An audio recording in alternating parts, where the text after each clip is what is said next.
Ouais, la team, ça dit quoi? Aïe aïe aïe, nouvel épisode qui aurait dû être un épisode de folie aujourd'hui puisque c'était censé être le Corcovado, le Christ Rédempteur, une des 7 merveilles du monde. Mais malheureusement aujourd'hui il n'en sera rien.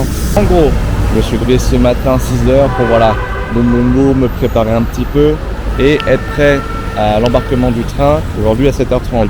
Sauf que ça fait quelques jours que la météo n'est pas folle. Entre nuages, pluie, des nuages. Du coup, voilà, moi j'ai pris mes billets milieu de semaine dernière, sachant que tout était à chier. Je me suis dit, allez, bon bah faut prier, il faut prendre un jour et être comme ça pour que voilà, au moment où tu intègres le tram et que tu ailles en direction du Corcovado, il fasse un brin de soleil, que tu sois en mode let's go, je vais pouvoir voir un truc. Au final, on est lundi et la visibilité est nulle. Je me suis pointé, ils ont un petit écran où vous voyez en fait ce qu'on voit au sommet. C'était un écran gris, comme si j'avais pas payé Canal+.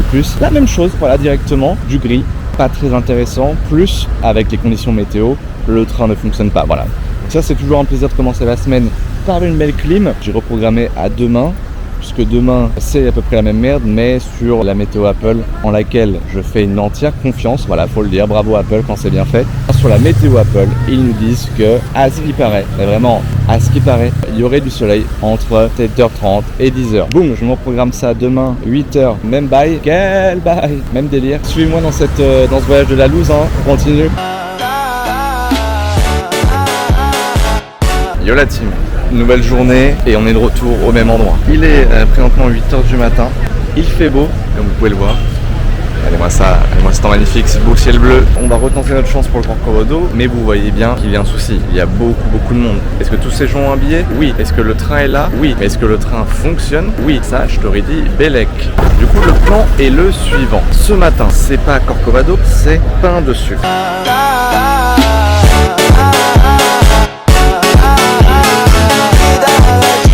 On n'est pas bien là. Ce qui nous intéresse aujourd'hui, c'est évidemment ça et ça, mais surtout voilà, c'est ce petit pain de sucre que nous allons essayer de gravir tous ensemble. Alors évidemment, je vais pas partir de là et aller là-bas. En fait, on va utiliser, voilà, vous voyez les télécabines. Apparemment, il y a un premier tronçon qu'on peut faire en randonnée, donc on va voir tout ça.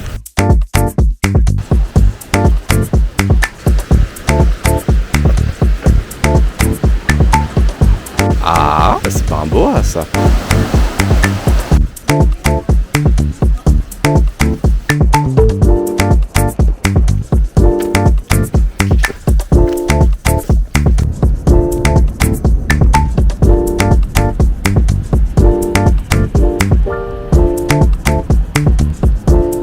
Bon, et bah comme vous pouvez le voir, on s'est fait une belle petite rando. Putain, regardez-moi encore ça là. Donc voilà, comme je disais, on s'est fait une belle rando. Honnêtement, elle était dure, hein. J'ai complètement levé le t-shirt. Là, le bras il est humide, je l'ai remis. Je ressemble à rien. Mais waouh, quelle expérience. En vrai, c'était exceptionnel à faire. C'était juste trop beau de A à Z. Seul petit regret, et sur le sentier il te parle de présence de singes et je n'ai pas vu de singe, donc je suis un peu déçu parce que j'aime beaucoup cet animal. J'aurais aimé le croiser quoi, voilà, on voit un petit le faire oh. Mais finalement il n'en est rien. Donc on est entré là sur le site du pain de sucre. Là on est sur un mont qui est le Morro de Urca. Et là on est au niveau de la seconde station. Il faut qu'on rejoigne la troisième station pour aller au pain de sucre. Là il n'y a pas d'option de randonnée pour le second tronçon. C'est téléphérique obligatoire. Donc pas de souci, on va prendre le téléphérique.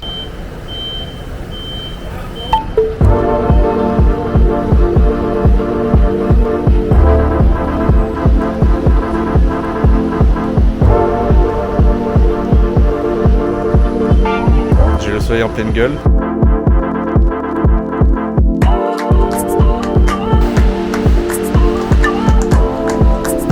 Big up à l'Occitane en Provence qui a réussi à se placer. Comment est-ce que l'Occitane en Provence a réussi à se placer au sommet d'une des plus grandes attractions touristiques du Brésil? Qu'est-ce que ça fout là?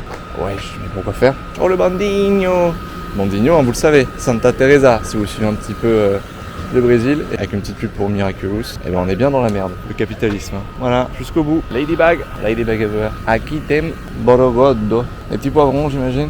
Ici, il y a des poivrons. Ah, c'est pour nous de faire l'aviation. Vue panoramique. Ouais, en fait, c'est une vraie zone touristique, hein, on va pas se mentir. Oh, la vue de port. Oh, la vue de Porcinet. Je vais vous montrer ça.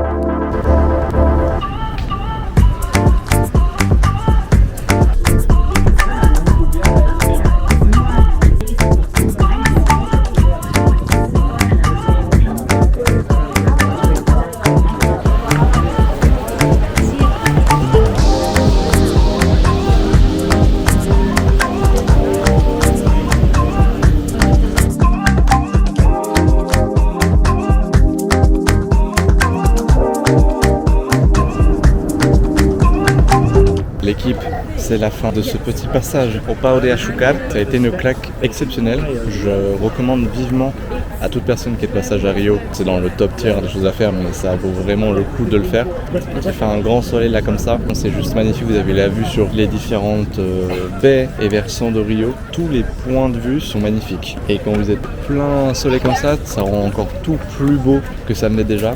Donc vraiment je vous conseille vivement de venir là. Je vous conseille d'autant plus de faire à peu près la même chose que moi, c'est-à-dire de partir de bon matin de la plage Vermeja et vous montez à pied en fait. Vous montez à pied, ce qui vous évite de faire la queue sur le premier téléphérique. Vous avez directement le second téléphérique qui vous emmène au Pau de Açúcar.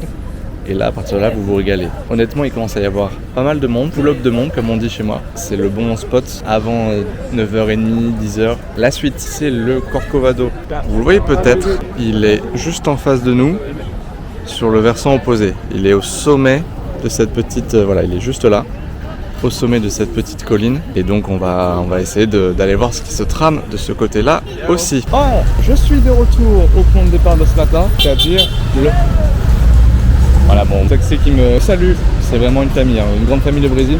Je suis de retour au point de départ de ce matin, mais il y a à balle de monde. Je vous montre, vous voyez peut-être pas, ça remonte là-haut. Je ne sais toujours pas si il y a des avancées sur le train. Est-ce que le train roule, est-ce que le train ne roule pas, ça c'est une question. Mais ça m'a l'air d'être ultra méga bondé. Donc je réfléchis 2 minutes et je vous dis ce que je leur fais. Bah, en fait tout va bien, grande nouvelle, tous ces gens-là font la queue pour acheter un billet. Et moi, j'ai déjà un billet. Et ça, c'est magnifique. Le fait de l'avoir pris hier pour un temps de merde et l'avoir échangé pour aujourd'hui, boum, tac, j'ai mon billet. Donc là, je suis pas mal. Est-ce que ce petit bout de queue là à faire? Et ça, c'est complètement quelque chose que je peux faire. Bon, on va s'enchaîner, écoutez. On va s'enchaîner. Pau de Açúcar, Corcovado. Je suis très heureux de pas être dans notre queue. Let's go, vamos.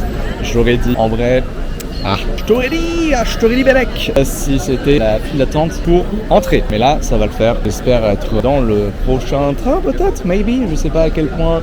Non, il y a quand même pas mal de queues, faut aller là-bas. Ah oui, d'accord. Bon, je suis peut-être un petit moment encore en cette queue, mais en tout cas, on y va.